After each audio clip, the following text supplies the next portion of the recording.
आपको दिल्ली में हुए दंगे याद होंगे, सीए के खिलाफ हिंसक प्रदर्शन की तस्वीरें याद होंगी, शाहीन बाग में धरने के पीछे सरकार विरोधी साजिश सबने देखी।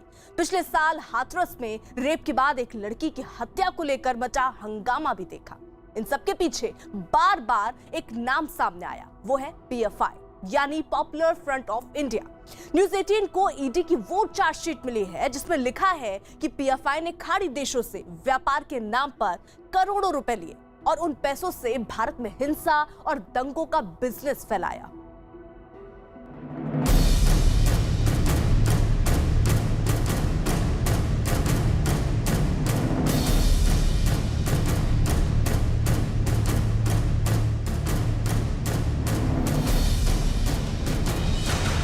देशद्रोही मास्टरमाइंड का पर्दाफाश। 100 करोड़ की साजिश बेनकाब। प्रवर्तन निदेशालय यानी ईडी ने पॉपुलर फ्रंट ऑफ इंडिया के खिलाफ जो चार्जशीट दाखिल की है, उसे लेकर ये 5 तस्वीरें बहुत अहम हैं। 2019 में दिल्ली समेत देश भर में नागरिकता संशोधन कानून के खिलाफ हिंसा हुई। इसके कुछ महीने बाद फरवरी 2020 में दिल्ली में दंगे हुए। शाहीन बाग में नागरिकता कानून के खिलाफ कई महीने धरना चला। इसमें सरकार और देश विरोधी साजिशों का आरोप लगा था। इसके बाद यूपी के हाथरस में एक लड़की के साथ रेप और हत्या वाली घटना को लेकर काफी हंगामा हुआ। ईडी ने इस मामले की जांच शुरू की तो ये सच सामने आया कि इन सभी घटनाओं में पीएफआई ने विदेशों से करोड़ों रुपए का फंड लिया और लाखों रुपए साजिशों में खर्च किए।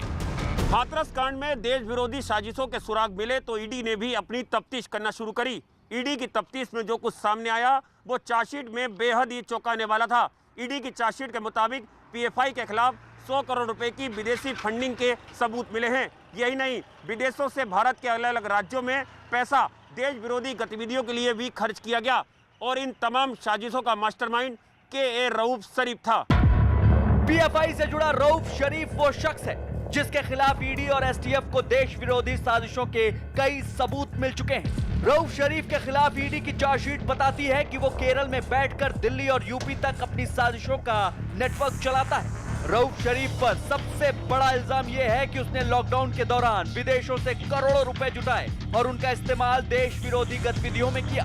ईडी की चार्जशीट में पीएफआई की कथित साजिशों से जुड़े कई हैरान करने वाले आरोप दर्ज हैं। चार्जशीट में लिखा है पीएफआई और उससे जुड़े संगठनों को 100 करोड़ रुपए की विदेशी फंडिंग हुई। पिछले कई साल में पीएफआई और उसकी विंग्स को खाड़ी देशों से गुड्स ट्रेड बिजनेस के नाम पर करोड़ों रुपए भारत पहुंचाए गए।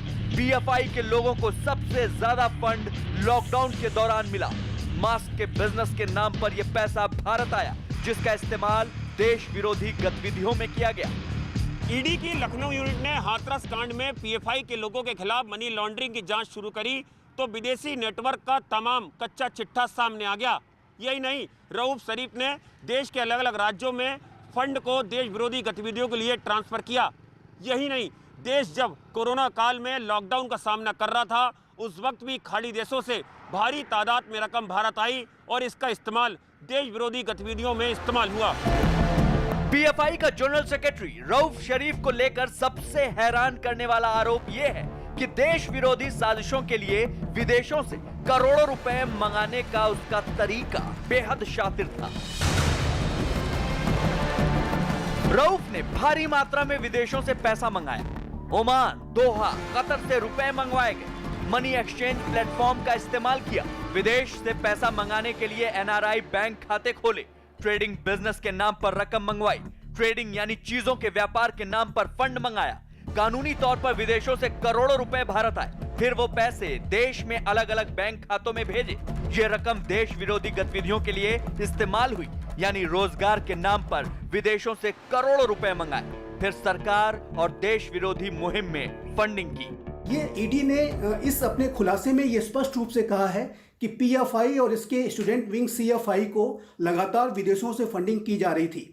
हाल के वर्षों में पीएफआई और सीएफआई को लगभग 100 करोड़ रुपए की राशि विदेशों से मिली है और ये जो पैसा है गल्फ कंट्रीज से पीएफआई के और सीएफआई के सदस्यों को भेजा गया है और इस पैसे का उद्देश्य भारत में हिंसा भड़काना, भारत में सांप्रदायिक दंगे कराना, भारत में जातीय दंगे कराना, और जो भी हाल के जो दंगे हुए हैं उसमें भी पीएफआई का नाम आया था। ईडी के मुताबिक कोरोना के दौरान लॉकडाउन के हालात का हवाला देकर रऊफ शरीफ और पीएफआई से जुड़े लोगों ने विदेशों से व्यापार के नाम पर रकम मांगी। मास्क बनाने का कारोबार शुरू करने के लिए मांगे गए करोड़ों रुपए जब भारत में ट्रांसफर किए गए तो उस रकम को देश में कानून व्यवस्था खराब करने वाली साजिश में लगाया गया। कट्टरपंथी सोच वाले संगठन पीएफआई से जुड़े लोगों ने इसे टेरर फंडिंग तक में इस्तेमाल किया।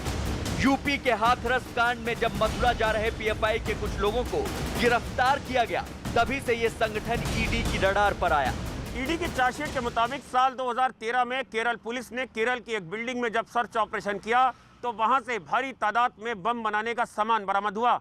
इस मामले की जांच एनआईए को सौंपी गई। एनआईए की तफ्तीश में सामने आया कि इस बिल्डिंग में पीएफआई ने एक आतंकी कैंप खोल रखा था। इस बिल्डिंग का मालिक भी पीएफआई का एक सक्रिय सदस्य था। इस मामले में एनआईए ने 22 लोगों को गिरफ्तार किया, जिनके खिलाफ चार्जशीट भी दाखिल की गई। ईडी ने अपनी चार्जशीट में पीएफआई की स्टूडेंट विंग सीएफआई के महासचिव रऊफ शरीफ को मास्टरमाइंड बताया है, यानी विदेशों से करोड़ों रुपए हासिल करके उसे भारत विरोधी गतिविधियों में लगाने वाली पूरी साजिश का असली मोहरा। इसलिए रऊफ शरीफ की कुंडली जानना भी जरूरी है।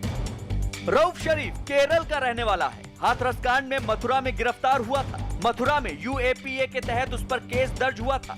उसने हाथरस कांड के बाद दंगा फैलाने की साजिश वाली बात कबूल की थी। रऊफ 2 मोबाइल नंबर इस्तेमाल करता था। दोनों नंबर किसी और के नाम पर रजिस्टर्ड थे। रऊफ के खाते में विदेशों से करोड़ों रुपए ट्रांसफर हुए। पीएफआई और सीएफआई से जुड़े रऊफ के कई लोग विदेशों से रकम भेजने में सक्रिय हैं। रऊफ शरीफ को ईडी ने तिरुवनंतपुरम एयरपोर्ट से गिरफ्तार किया था। गिरफ्तारी के डर से वो विदेश भागने की कोशिश कर रहा था। तो मेन मास्टरमाइंड के रऊफ शरीफ, जो कि नेशनल जनरल सेक्रेटरी है कैंपस फ्रंट ऑफ इंडिया का, उसके खाते में लगातार पैसे जमा किए गए। और ये जो पैसे हैं लाखों की जो है लाखों रुपए के रऊफ शरीफ के अकाउंट में लगातार जमा किए जाते रहे।